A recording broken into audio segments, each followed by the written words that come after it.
Welcome to the Little Garden in Sedona's text class, where close reading of A Course in Miracles brings rich rewards.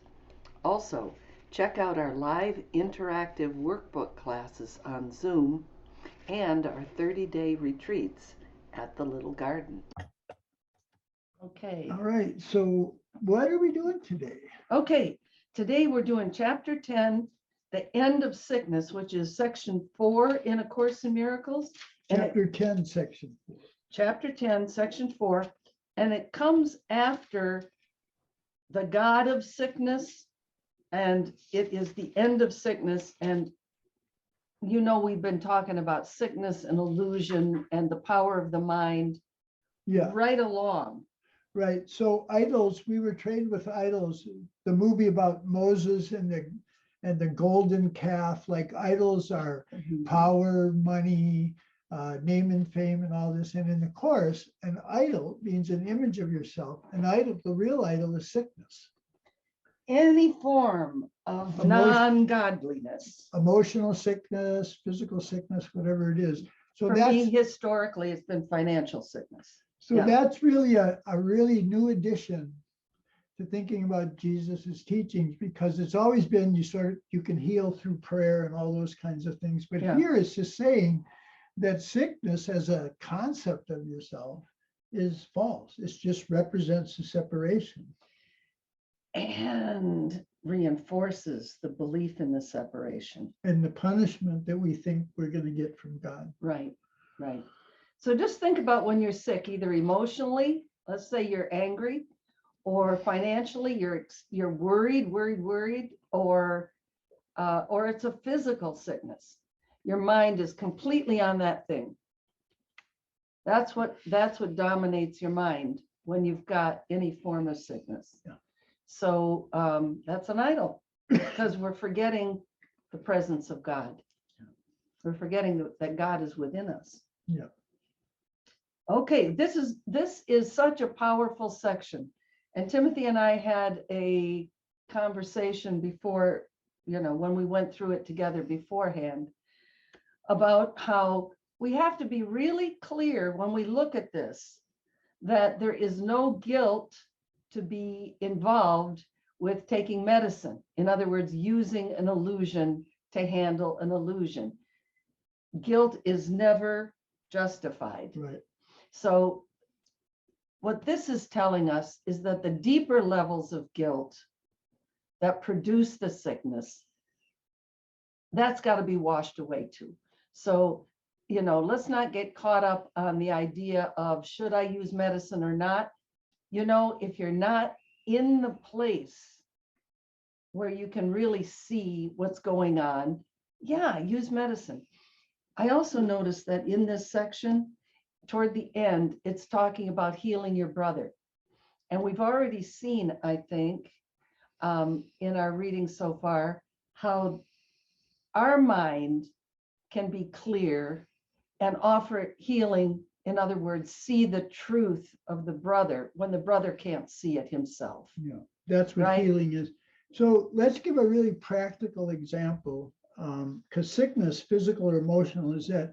But let's say I'm contemplating changing a job or changing a relationship or changing some circumstance. And I'm reading the Course and it says, just change your mind, right? It's just about changing your mind. And that's always true. Yes. But sometimes your guidance is to leave that job. Absolutely. Or leave that relationship. Or go to the emergency room. Room. So it's like, don't get caught up in limiting what changing your mind means. Right. Your guidance may be to quit that job or whatever. So that's just another point, and it goes to what you're saying is the whole game is don't make guilt real. Right. Because the ego is sickness, because it's a will that seems to oppose God. Right.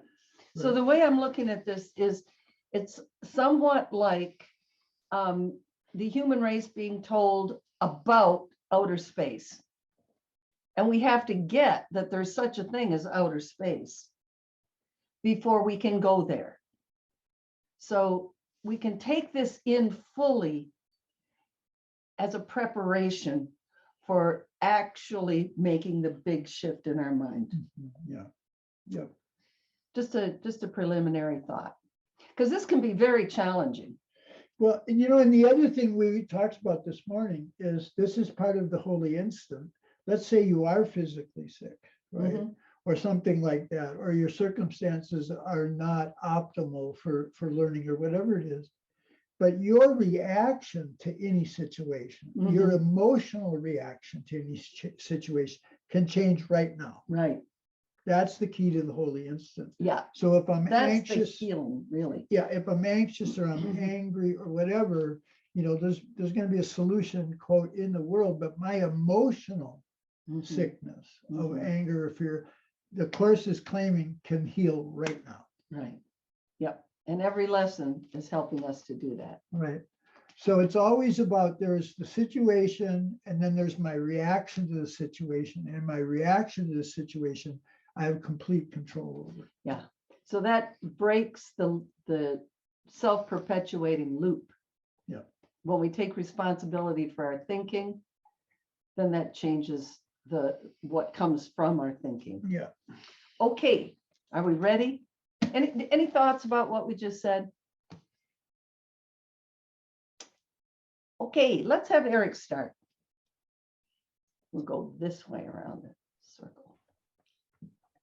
The end of sickness.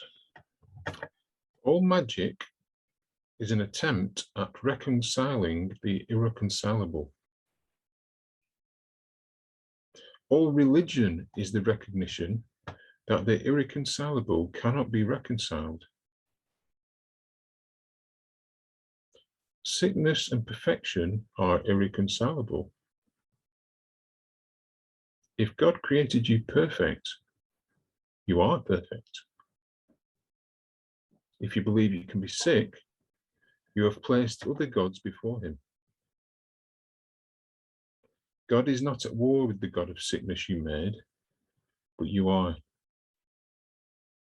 He is the symbol of deciding against God, and you are afraid of him because he cannot be reconciled with God's will. If you attack him, you will make him real to you. But if you refuse to worship him in whatever form he may appear to you, and wherever you think you see him, he will disappear into the nothingness out of which he was made.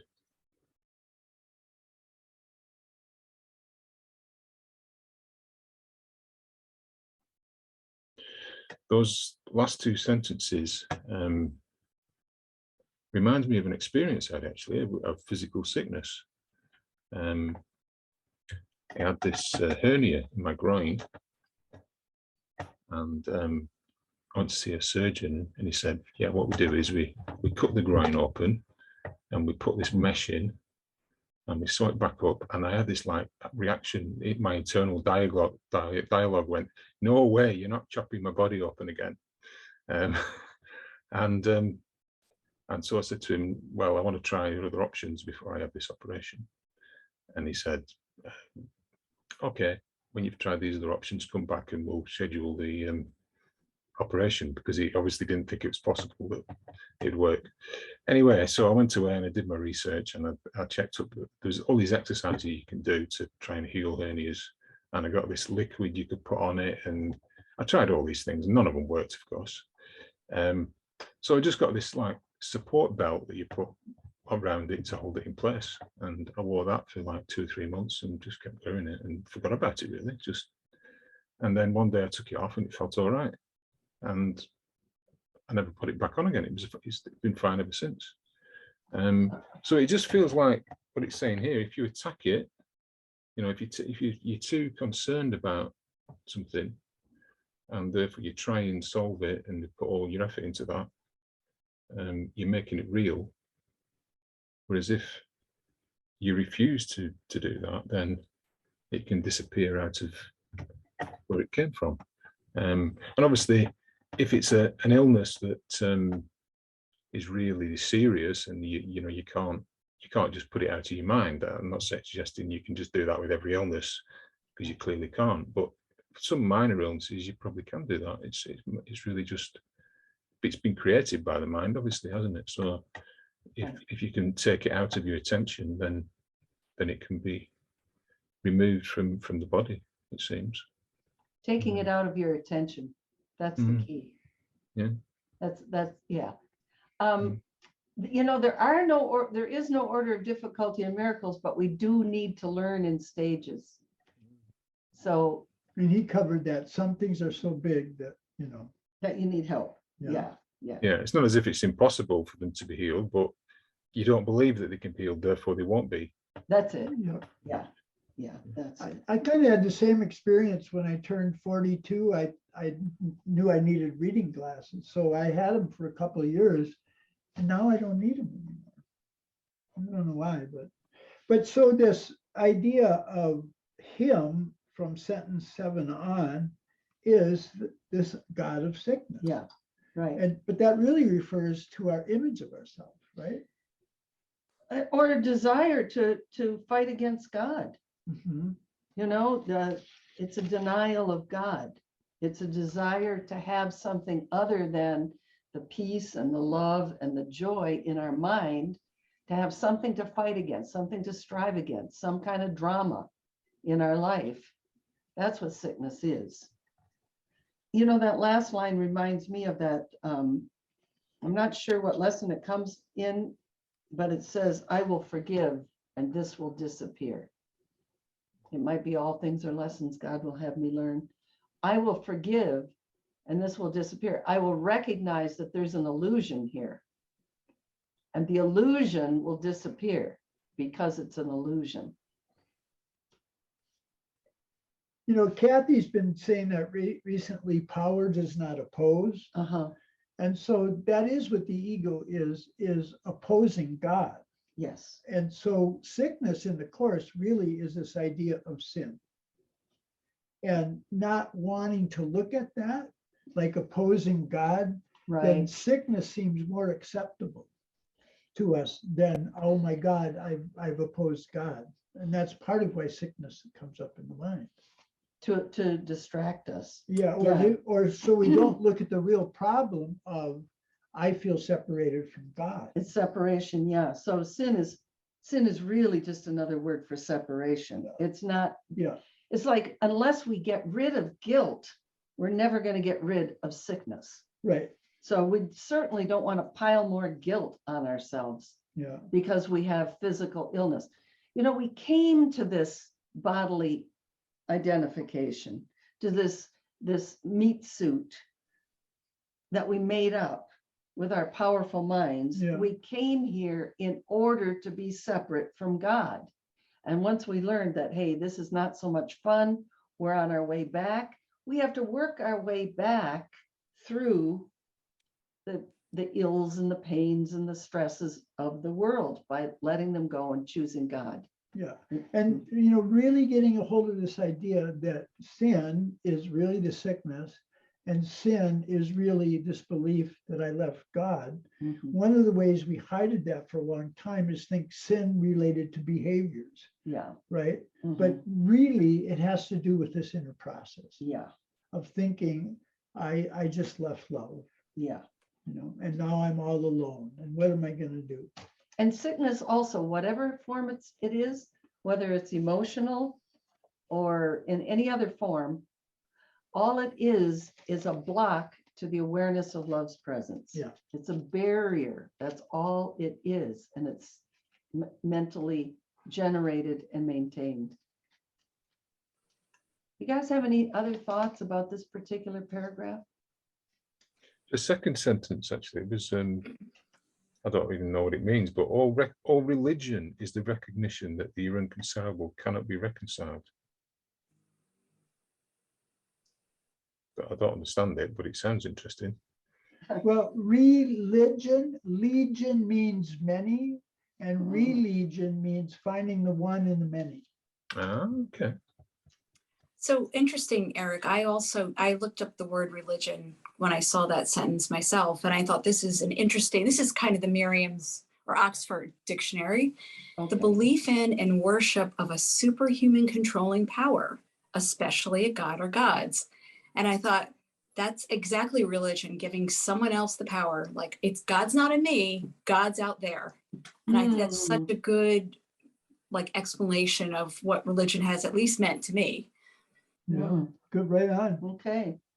Well, the irreconcilable part of that is sickness and perfection. So, maybe it's saying when you have a higher understanding of religion, you know that you are perfect. And therefore the you that you are cannot be sick. But part of that, what's great about her definition is what you said at the beginning of this. It's my continuing separation from love or from God is because I think I'm separate from others. That too. And I don't see my identity with them. And I give them the power to be responsible for what I'm experiencing. Mhm. That's making them a God.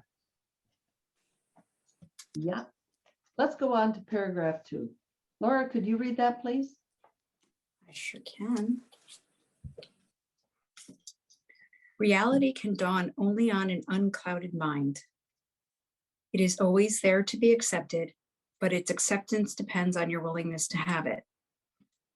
To know reality must involve the willingness to judge unreality for what it is.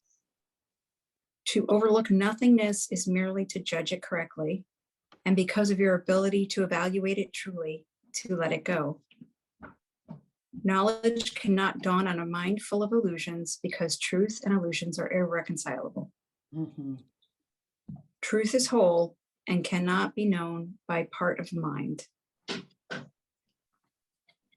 So I think that what Jesus means by the unclouded mind is like a split mind, a confused mind, Yeah. trying to use both thought systems. Yes. And there he is again reminding on our little willingness is all it takes to be open enough to be shown the truth versus unreality.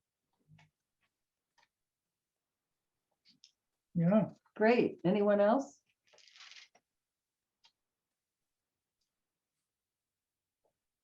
Look at I like Sarah. sentence 4. Oh, sorry. No, that's just what I was going to say. Go ahead.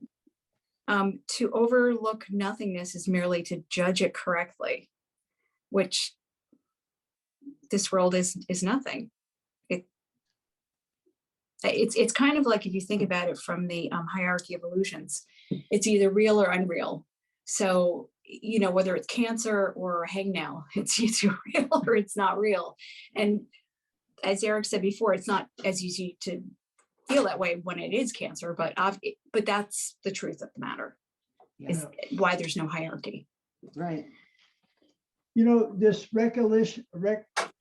reconciling sort of thing, he's going to build on that for the next 2-3 chapters. Okay. Until he gets to the end of 13, where he says, the Holy Spirit will undo everything you have learned that teaches that what is not true must be reconciled with truth. Mhm. And that's what she was saying. Mhm. We think the unreal has to be reconciled with what's real, and it can never be reconciled. We just let it go.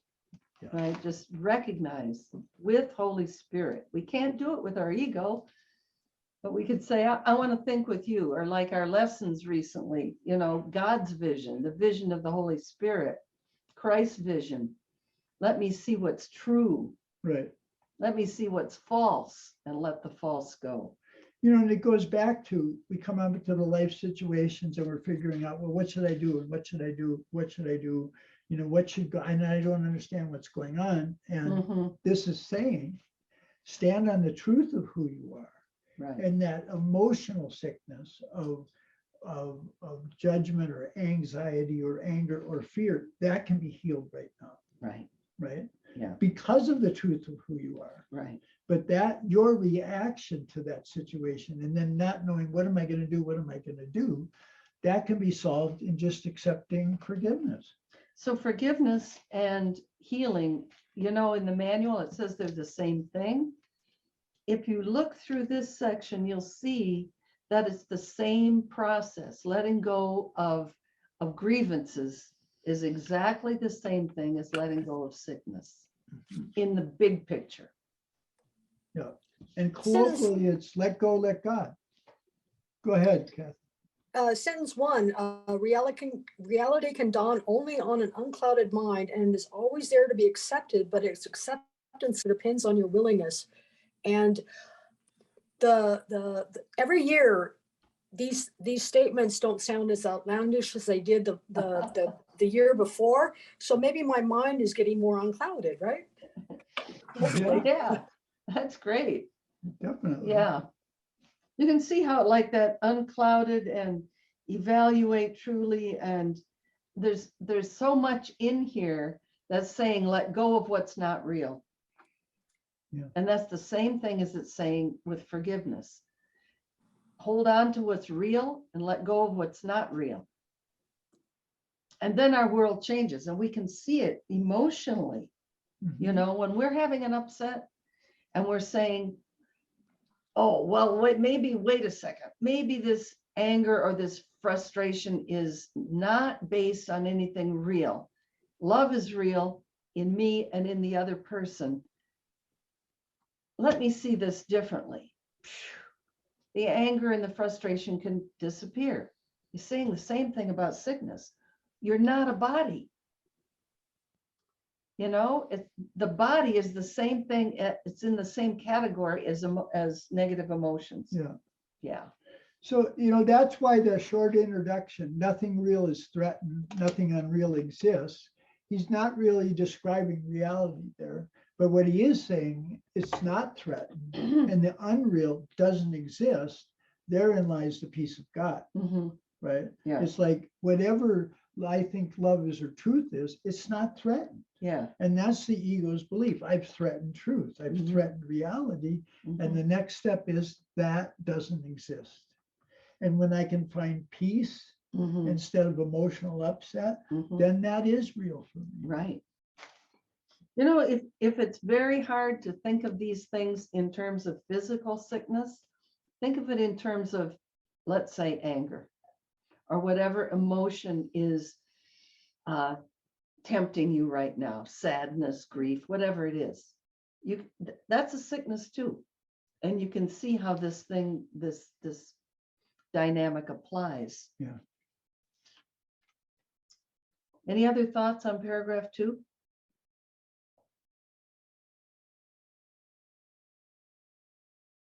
Well, with sentence 4, to overlook nothingness is merely to judge it correctly, and because of your ability to evaluate it truly, which is to evaluate it as an illusion, to let it go.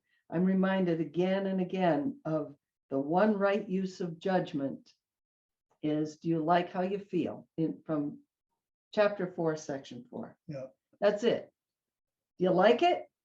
If you don't like it, you're experiencing ego stuff.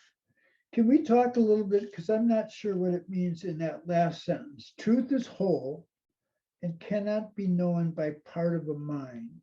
What does it mean, part of a mind there? Here's what I think it means. Truth is whole. That's all our mind is. But we've split it by believing in the body and in all of these negative, evil, horrible things. So we're trying to use the ego to understand truth. Okay, That's how I understand it. that makes sense. So the part of my mind that I seem to be a separate individual can't really know knowledge or wholeness or truth. Well, from the ego, you can't. Yeah. But all it takes is a little willingness. Right. Where did it say that? But Right here. its acceptance depends on your willingness to Yeah. have it. Yeah. Well, look at sentence 5. Knowledge cannot dawn on a mind full of illusions because truth and illusions are irreconcilable. Okay. Okay. I just have to say this, but there's a Willie Nelson song where he talks about an unclouded mind. Really? Yes, I'm gonna go find it. Yeah. Yeah. Bring it next time. Or that- sing us a few bars. Yeah, right. And that's coming up in the workbook. Like Jesus is saying, we've got to go through the clouds of grievances before we get to the miracles. Right. You know, I mean, in introduction, it's the obstacles, the awareness, you know, that's what we're bringing up. Exactly. That's a really good point. You know, in order to really heal your anger, you have to stop projecting it out there and feel it. And that could be painful.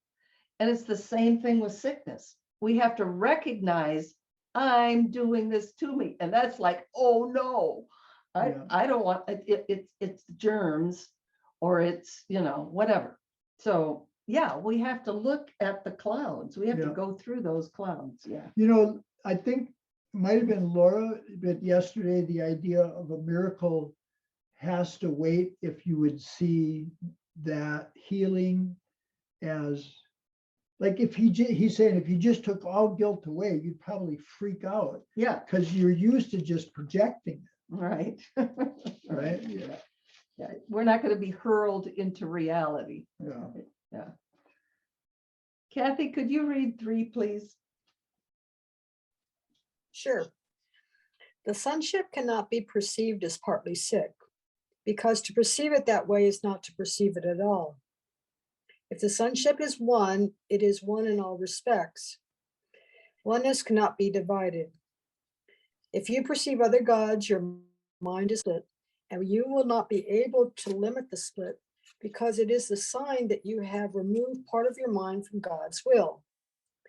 This means it's out of control. To be out of control is to be out of reason, and then the mind does become unreasonable. By defining the mind wrongly, you perceive it as functioning wrongly. So basically, the sonship is all one, and you can't chunk down and say that this part is sick and that part's okay. You're either seeing it all or not. Yes. And when you remove your mind from God's control, it starts getting really crazy really fast. And by defining the mind wrongly, you perceive it as functioning wrongly. It's the whole thing. It's complete thought system on both sides. It's either peace or it's just the cuckoo stuff. Yeah. Yeah. Yeah. Yeah. That's really good, Kathy. I hadn't really noticed until just now, by defining the mind wrongly. We think that this thing that figures stuff out and judges, we think that's our mind. It's not our mind, that's ego.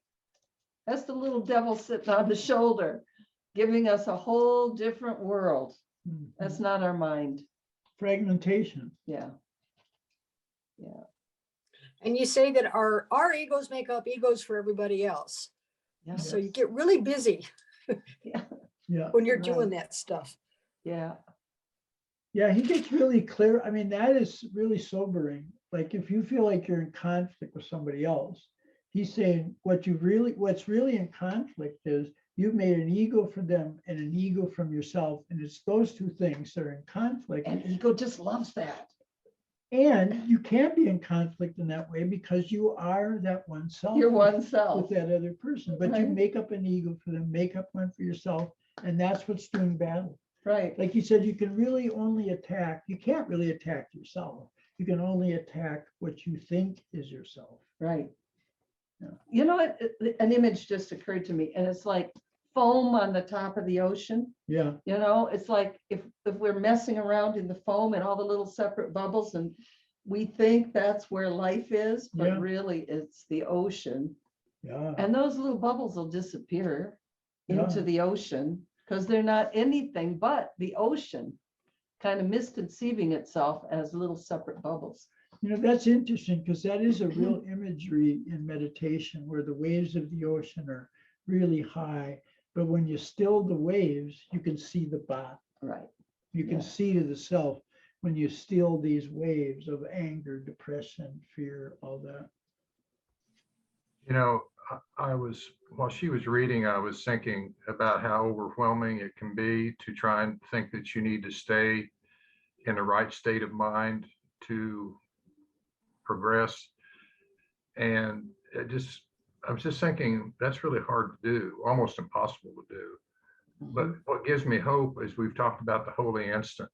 Yeah. I Right. just needed that one moment, Yeah. and I can continue to do the work to get better. But I just thought I'd mention that because as she was reading, I thought, man, that's tough. But if I can just be in that holy instant for a second or a moment, then Yeah. things are handled. So I thought I'd mention Yeah. that. Yeah. That's great. really good. We talked about this morning because if you take, I eventually, it's just about changing my mind. Mhm. and you set that standard for yourself, what are you going to do? You're going to increase your guilt. Yeah, So like, it's good enough. If I've got one holy instant in this moment, that's good enough. yeah. Right. And I, like he says, I can build on that. Mm-hmm, I mean, that's what learning is, sequential, right? mm-hmm. And it's cumulative, like I'm building upon this one holy instant where I gave up my grievances or I gave up my picture and said, you know, I don't really understand. I'm not at peace. Help me. Yeah, you know, many of these lessons in the workbook can bring you into the holy instant. I guess it depends on, you know, your own predisposition, which ones really work for you. But the ones that really work for me are ones like, I don't know what anything means. You know, I am completely lost here. Help me. Those kinds of thoughts help me to stop the belief that, for example, the body is hurting me, or stop the belief that I have to follow the thoughts that my anger is driving me toward. You know, no, stop, just stop. I don't know what anything means. And then the Holy Spirit can come in. So that to me is like a trigger for the holy instant. Yeah. Or God's will for me is perfect happiness. Well, if I'm not perfectly happy now, whose fault is that? You know, who can make a change? Me. Yeah, I've been saying that, but these first 50 lessons, like just for a minute, just for an instant, little things like there's Yeah. nothing my holiness cannot Yeah, do. right. You know, my thoughts don't mean anything. My thoughts are images. They can be really quick restorative. You know, I could mention while I'm on this page in my book where I've got some notes, some of the lessons that can support this section for you and what we've been reading so far as well. But lesson 56, which is a review of some of the first 50, obviously, lesson 281, lesson 338, and in the manual, question number 5, the first and second sections are really, really helpful in making this section more palpable, Yeah. more real. Helps flesh it out a bit. Yeah. And the only thing that was from the second paragraph, but he's just saying acceptance and willingness. Those are the only two things that you have to really carry in your pocket. You Oh, know, nice. Yeah. Acceptance Just and willingness. Yeah. Yeah. Any other thoughts about that one? Well, then let's go on. I think we're making good progress. It's 4. You're up, Connie. God's laws will keep your mind at peace because peace is his will, and his laws are established to uphold it. His are the laws of freedom, but yours are the laws of bondage. Since freedom and bondage are irreconcilable, their laws cannot be understood together. The laws of God work only for your good, and there are no other laws besides his. Everything else is merely lawless and therefore chaotic. What does it take to have my mind be totally in the truth, you know, of the fact that, you know, I'm part of God and we're all part of God. It's like sometimes when I read all this, I think, oh my God, you know, I just have to keep reading it because it takes so long to have me be in that space of God's love and joy all the time. Right. This is my suffering ego. Well, don't forget, Connie. So I'm answering, you started with a question. What does it take? Don't forget that he's saying that the last step is taken by God himself. And our job is only to forgive everything that comes up. So it's not our job to make sure that nothing comes up. It's our job to deal with everything that comes up. Forgiveness, in other words, So it's going to just keep coming up. until God decides it's time to, go to knowledge. But that's not our job. It And says, that's not our put one foot in decision. front of the other, and you get to the end, when the end is there, the last step. It's not our job to get to the last step. It's our job to take each step as it comes. So don't worry. Well, that's a relief Good. because I need do nothing. That's right. Right. Yeah, Just get out of the mud every time you step in it. That's it. Yep. Just live in the belief of what I know is true. Yeah. Yet God himself has protected everything he created by his laws. Everything that is not under them does not exist. Laws of chaos is a meaningless term.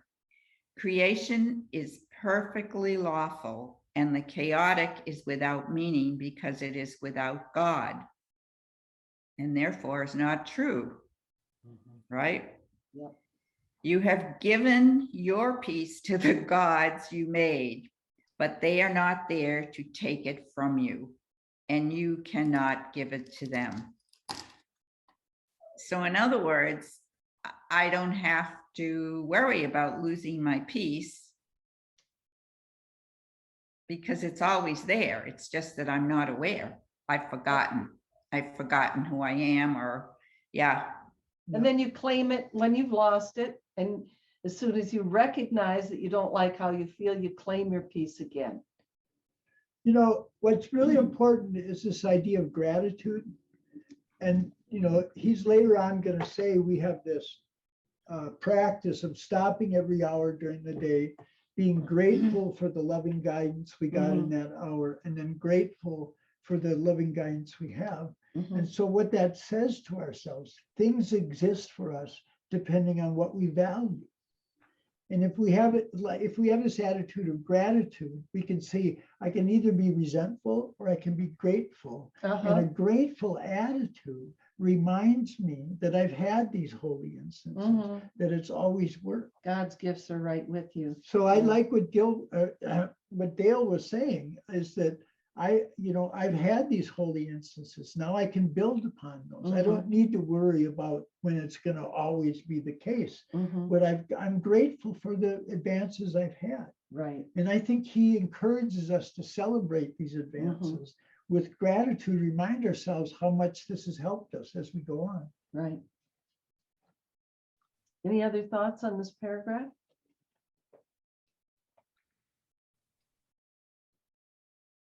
Well, I'm kind of interested in that his bringing up chaos. Of course, he's going to talk more about it later on.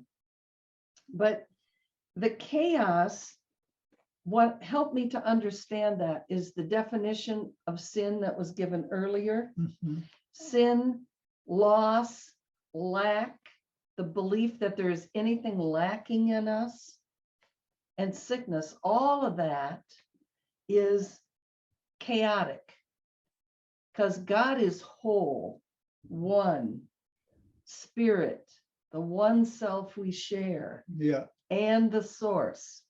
It's also to this place where we get to where something happens and we're confused and we're grasped. What is it? What am I going to do? What am I going to do? What am I going to do? What am I going to do? We're looking for the laws of chaos. Well, that is chaos. It is to be struck with, oh my God, I don't know what to do. And I need an answer. I need an answer. And that's why the holy instant is so important. Right. And that's why he's talking about peace, because that's what a holy instant brings, is resolution of conflict right now. Right.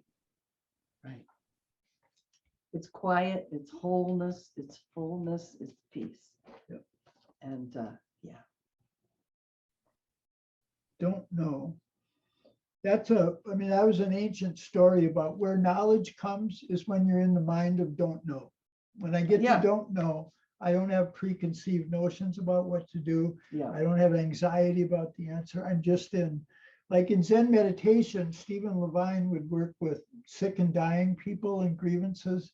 And it was like, I can either be in confusion, which sees possibilities, but I don't know which one, or I can be in beginner's mind of don't know. Yeah, I just don't know. And that's all the Holy, I mean, that's the thing that drives us crazy is we don't know. And that's all the Holy Spirit needs is our acknowledgement that of ourselves alone, we can't understand. yeah, We need help. right. So don't know, instead of being confusion and upsets, can be openness. Absolutely. Like come as a little child. You don't understand. Of course you don't understand. You've made up this ridiculous self. Right. And it says here, God himself has protected everything he created by his laws. So God himself is protecting your wholeness and your health. Remember how it said health is the equivalent of heaven's value of you. Health is your birthright, Right. as long as you have a body. God didn't create the body, but he created wholeness and lack of pain, you might say. God didn't create lack of pain because he didn't create pain. There is no pain in God, let's put it that way. And there's no pain in who we really are. Right. So, but practically speaking, in the next chapter that's coming up, this is why giving our ideas to the Holy Spirit is so important, because if we give the idea of sickness Mhm, to the Holy Spirit, instead of sickness being a denial mhm, of health, if you give sickness to the Holy Spirit, he says, sickness then is a call for health. right. That's how the Holy Spirit turns around the concept of sickness. It's a call for health rather than a denial of health. And as we go through this section, we'll see how he's turning this toward healing our brother. Yeah. So Right, hearing the call for health in our brother. Yeah, it's going to get to that. Okay, let's see. 1, 2, 3, 4. Dale's turn. 5. Okay. You are not free to give up freedom, but only to deny it.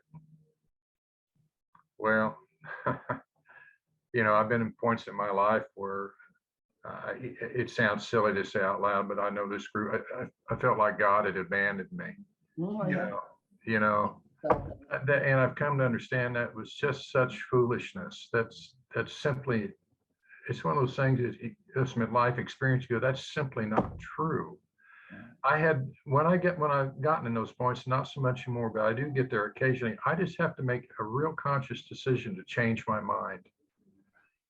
It sounds simple, but it's not sometimes. I just don't want to be here where I'm at. I'm going to make, sometimes it's baby steps, depending on how big the illusion is appearing in front of me, how powerful it is. But it always comes back to the same thing. Just make a different decision, that who you are. And then I've found that over time, over a period of time that I don't have any control over, the truth starts to come through and I have a different vision. Yeah.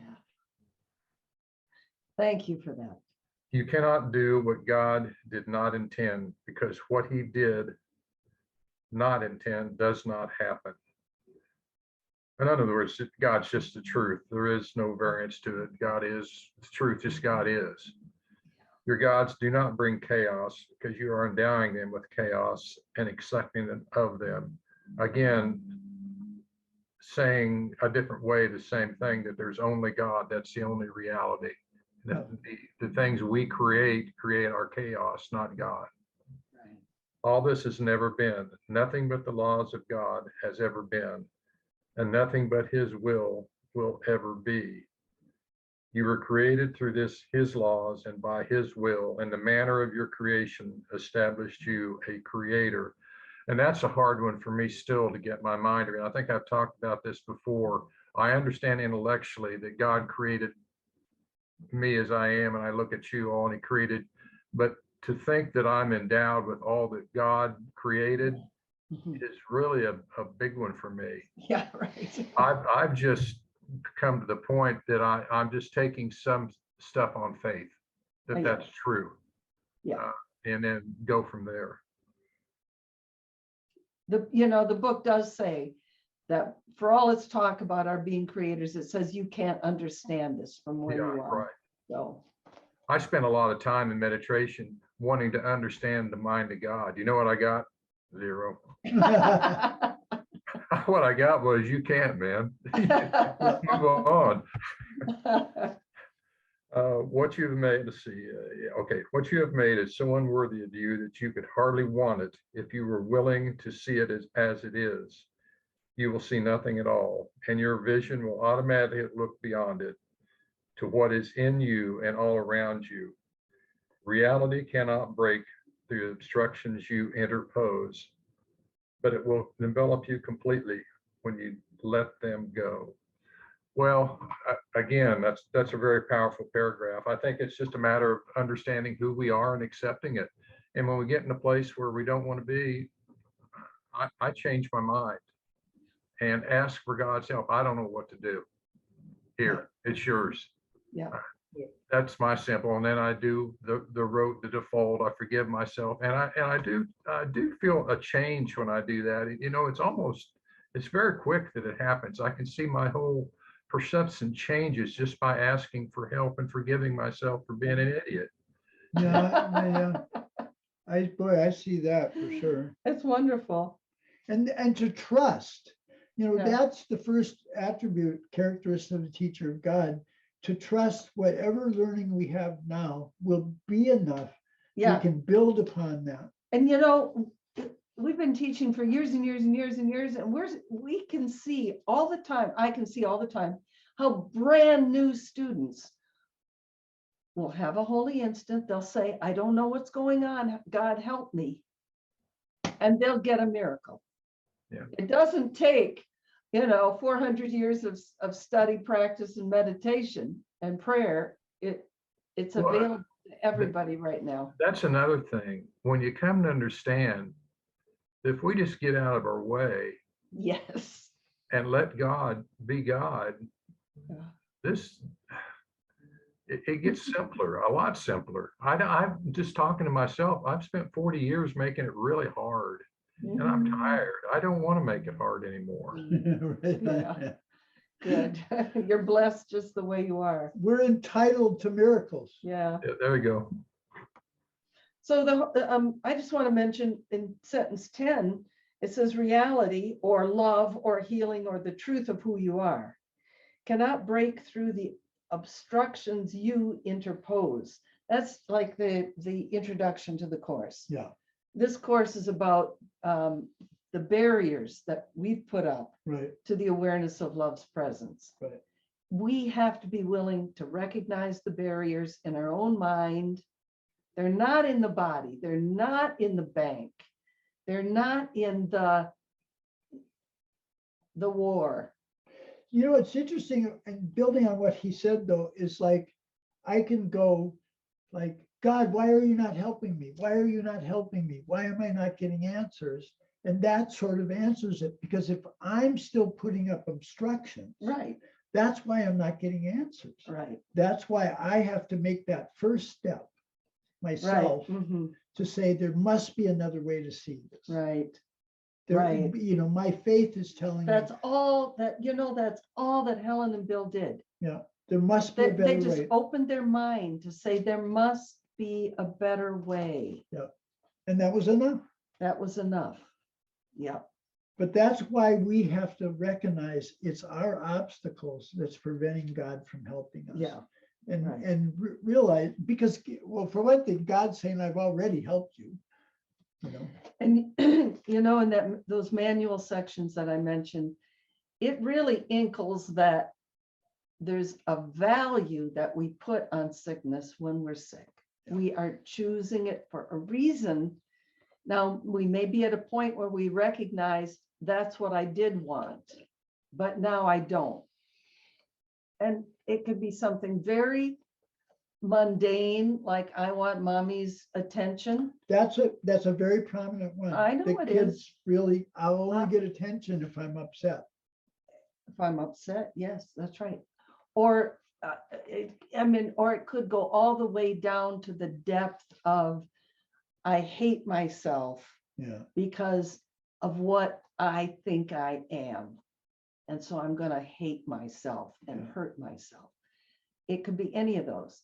it could have been a decision made before we came into language. I mean, you have to recognize that if you know that kids can be born sick.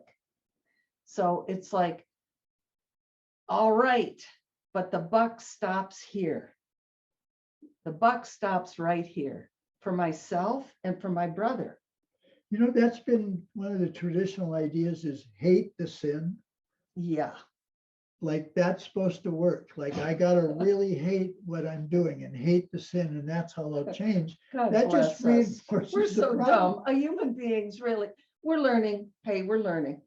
Yeah. Yeah, okay, let's But go. how can you love the sinner and hate sin No, at the same I time? know, because it gives you a reason to, it gives you a justification for projection. It gives the priest a job. Okay, that too. Connie was raised Catholic too. All righty, Eric, would you read 6 for us, please, and give us your thoughts? When you have experienced the protection of God, the making of idols becomes inconceivable. There are no strange images in the mind of God, and what is not in his mind cannot be in yours, because you are of one mind, and that mind belongs to him. What a It is your- sacred sentence. Yeah. It is yours because it belongs to him. For to him, ownership is sharing. And if it is so for him, it is so for you. His definitions are his laws, for by them he established the universe as what it is. No false gods you attempt to interpose between yourself and your reality affect truth at all. Peace is yours because God created you, and he created nothing else.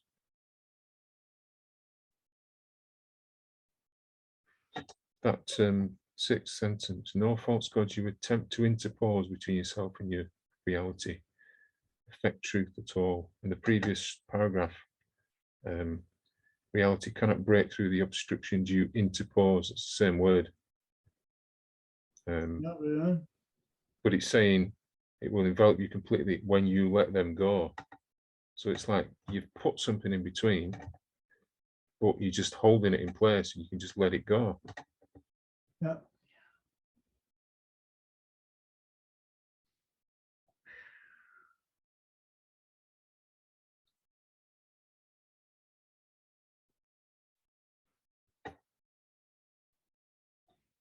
Really, it really moved me when you read 2. There are no strange images in the mind of God. In other words, there's no sickness in the mind of God.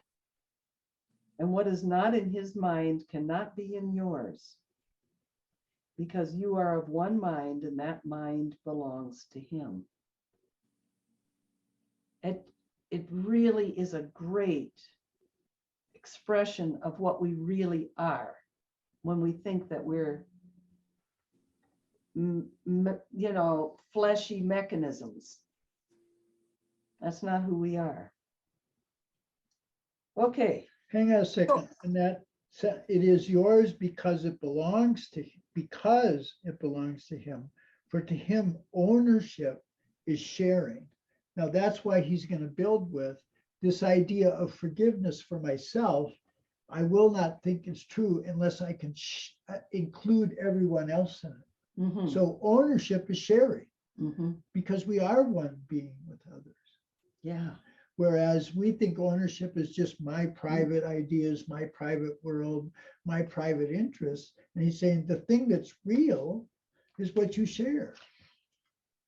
You know, as you're talking about private interests, private ownership, and I'm seeing the barriers, I'm thinking about that lesson, sickness is a defense against the truth. And I think that's the one where it talks about building a barrier of flesh. Yeah.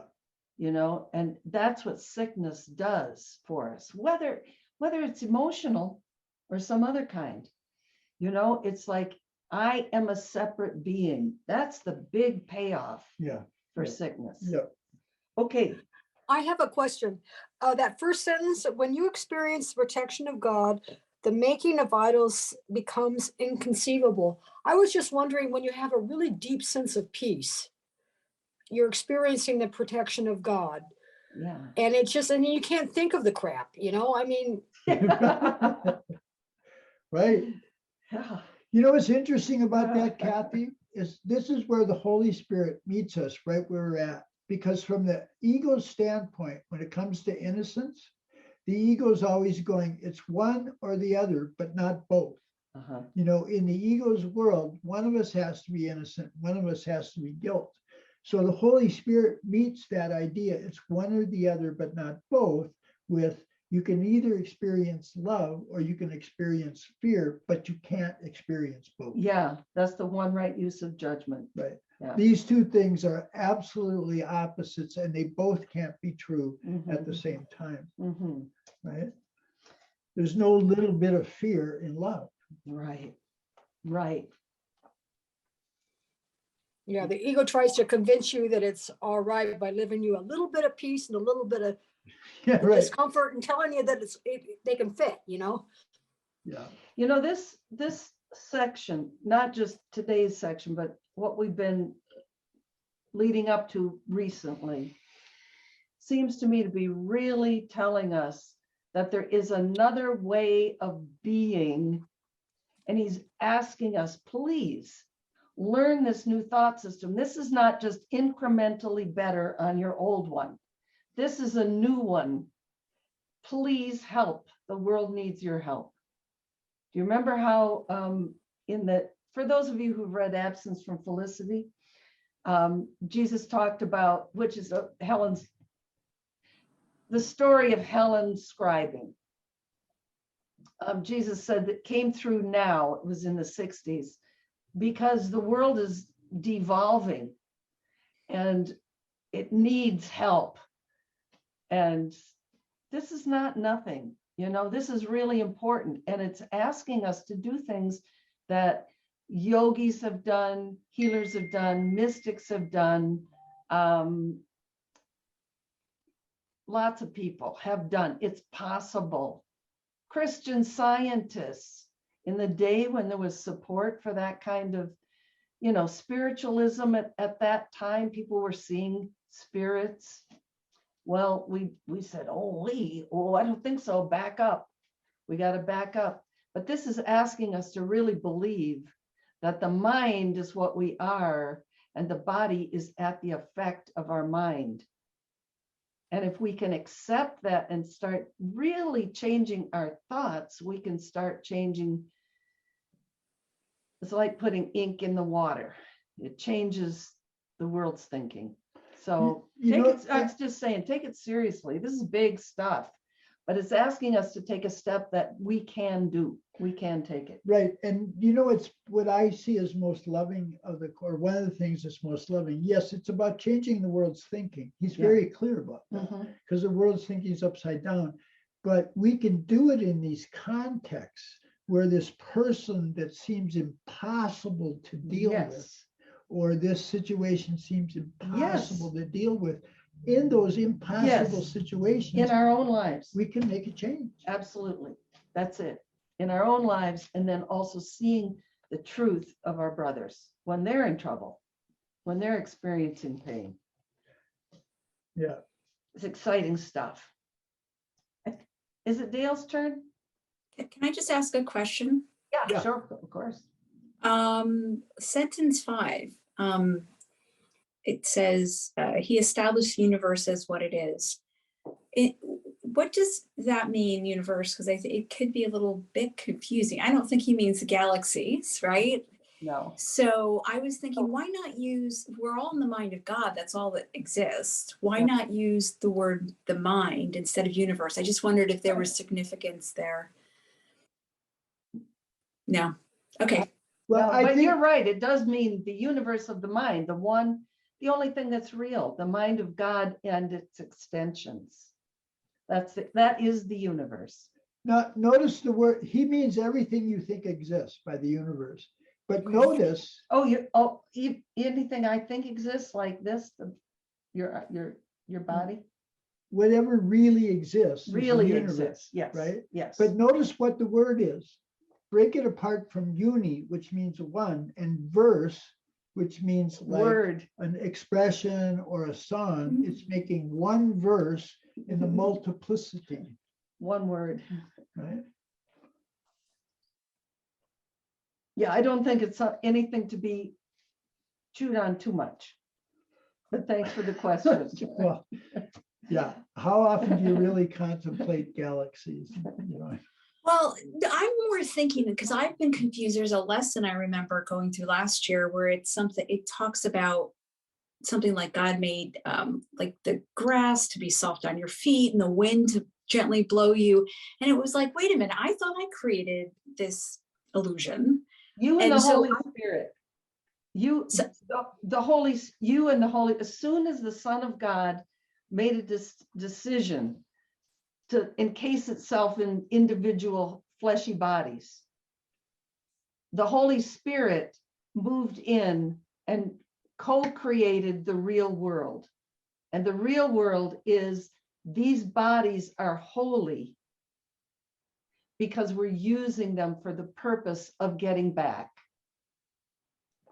well, there's a place where he says you cannot make the physical, and the physical is pretty clear is what we made, like matter, physicality, whereas spirit is usually more a more accurate description of what's real. Like That's what's real, yeah. Spirit am I, holy child of God, free of all limits. So I think the physicality, I'll look it up if you want, but that's the idea of what we made is matter, physicality. Yes, but I do think that we have to see that there is that happy dream, that lucid dream, that true perception, Christ's vision, which is still perceptual, uses the senses, uses the body, uses the glass and the pen and the zoom to get back. And therefore, the body and everything else is holy. It's not real in the sense that it's still a dream. It's like going to a movie that shows you the way out of the prison that you're in, right? It's like that. Is the movie real? No, but it's holy, right? All right, so here's a little metaphysics, and this will help. The Course is constantly saying that language, we made language up to break communication with God. And language is concepts like chairs, tables, all of that. So what it's saying is reality cannot be described or explained by language because we made language to break the oneness. But what practically is true for us is like what he says in the picture of crucifixion, into this empty space where we've given up our attachment, our valuing sin and looking in sin in others, from which the goal of sin has been removed, is heaven free to remember. Here its peace can come and perfect healing can take the place of death. Now, here's what it says about the body. The body can become a sign of life, a promise of redemption, and a breath of immortality to those growing sick of breathing in the fetid scent of death. Let it have healing as its purpose. So let's just look at what page that is so that they can check that out. It's page 567. 567 in the second and third edition of the FIP version. Mhm. It's chapter 27, section 1. Right, the picture of Okay, crucifixion. we got to get back to this. Yeah. It's been lovely. And I could stay with you for 2 hours, but you know. Can of worms opened, check. What's that? Yeah, Can of worms open, check. Oh, you know what? We could talk about that same topic over and over because we're so dense. We get so identified with the world and its drama. And we really forget, and we need to be reminded over and over by these discussions. I'm talking about myself too, of course. I Okay, think so- part of it for me is that living in this body, having a brain, which is part of my body, Yep. there's the thought that I can relate the two together, make them one, Yeah, you know, spirit and God and Holy Spirit. It's a totally different realm. It's not part Right. of the realm of the body and the brain and the thinking. And Right, right. Yeah. my brain just wants to have it all make sense and relate together, and it's two That's right. different worlds. Exactly, it is. But you know what? It's taken me 40 years of working with the course to really begin to recognize that. And I'm Yeah, so glad. Yeah. I really think young people get this much faster, way faster than we did. So we're putting it in the water. Okay, your work is important, even if it's taken us many years. one more thing. John Lennon said it. All we're saying is Give give peace a chance. yeah, right. All right, where were we? Were you I still think- reading, Dale? I think we're on 7. All right, must be Connie's turn. Is it? I thought, did Dale read? Dale read. Okay, that's Your my turn. turn, I guess. Okay. The miracle is the act of a son of God who has laid aside all false gods and calls on his brothers to do likewise. In other words, get out of my brain, get into my spirit, my mind, my right mind. It is an act of faith. Aha, it's an act of faith. Because it is the recognition that his brother can do it. It is a call to the Holy Spirit in his mind, a call that is strengthened by joining.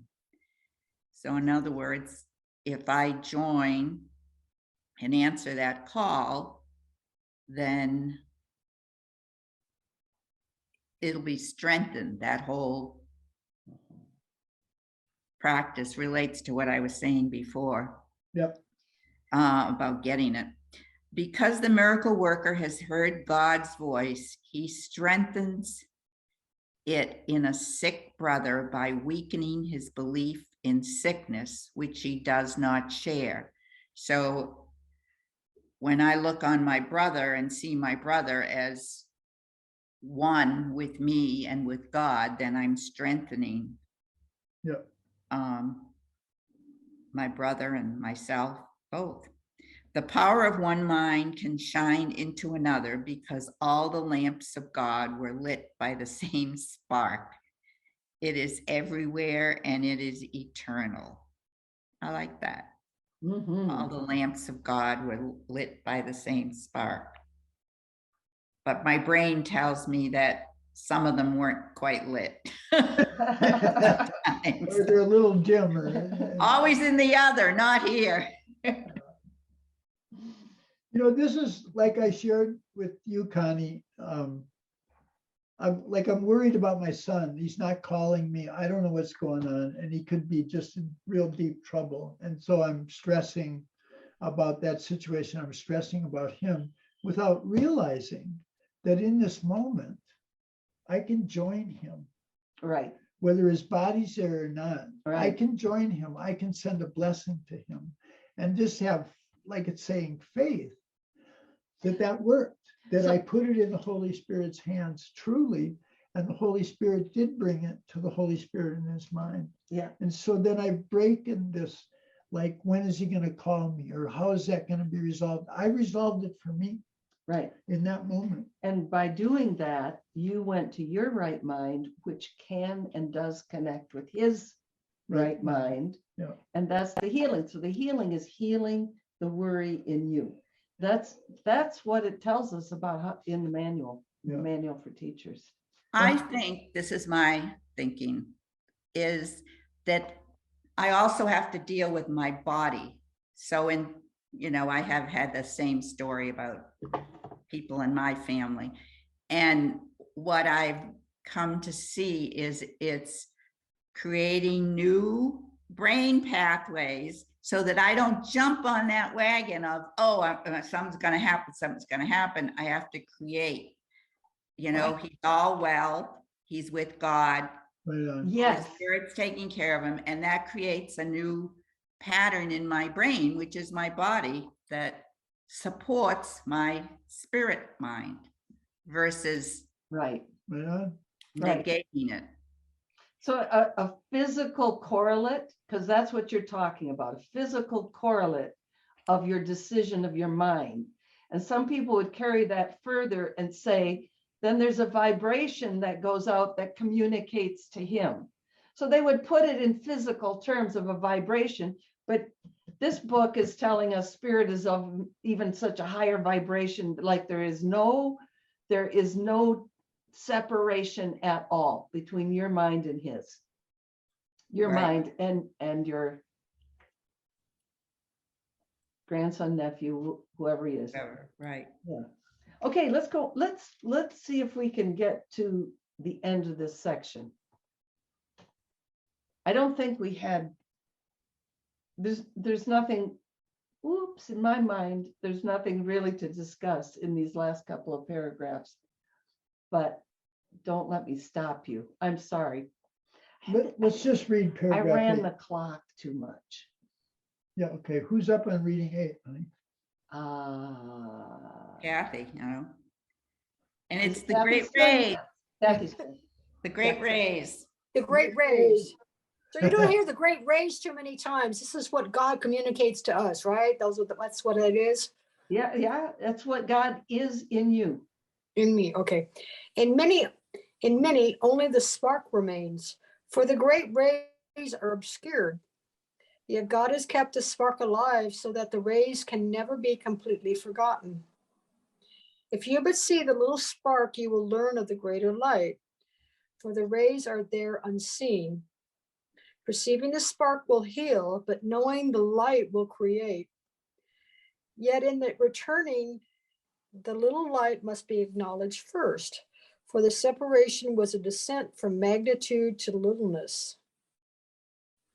But the spark is still as pure as the great light, because it is the remaining call of creation.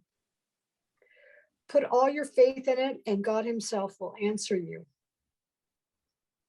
So no matter what we do, we still got a spark in us, and the spark can turn into a great ray anytime we decide to move out of the way, right? Yeah, Yeah. yeah. You know, to me, that really relates to where Dale was talking about, I'm trying to understand the mind of God. I'm trying to understand the whole thing. And that if I just understand that this little spark of forgiveness here, Mhm. that's enough. Yes. And that it will build to the greater part. So I can be, you know, content with the progress I have made. Right.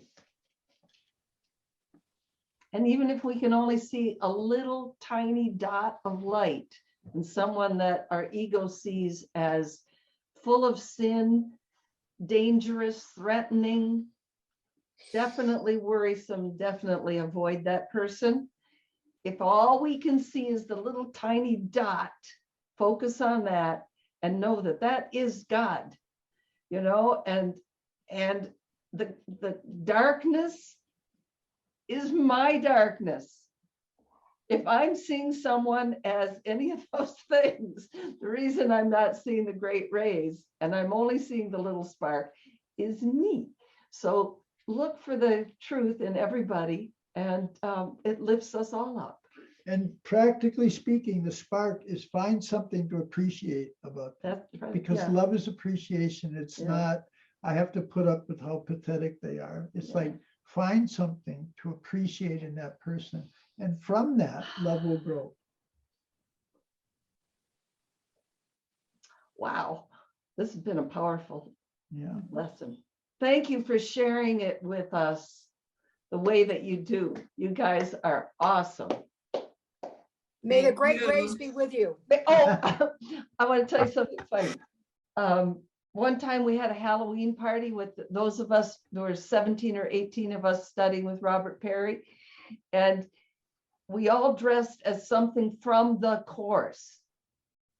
And They were pretty good costumes. Robert came with a sport coat, black face, and sunglasses. And we couldn't figure out for the longest time what he was. I did though. You did? Yeah, I said, you're Ray Charles, The Great the Ray. great Ray.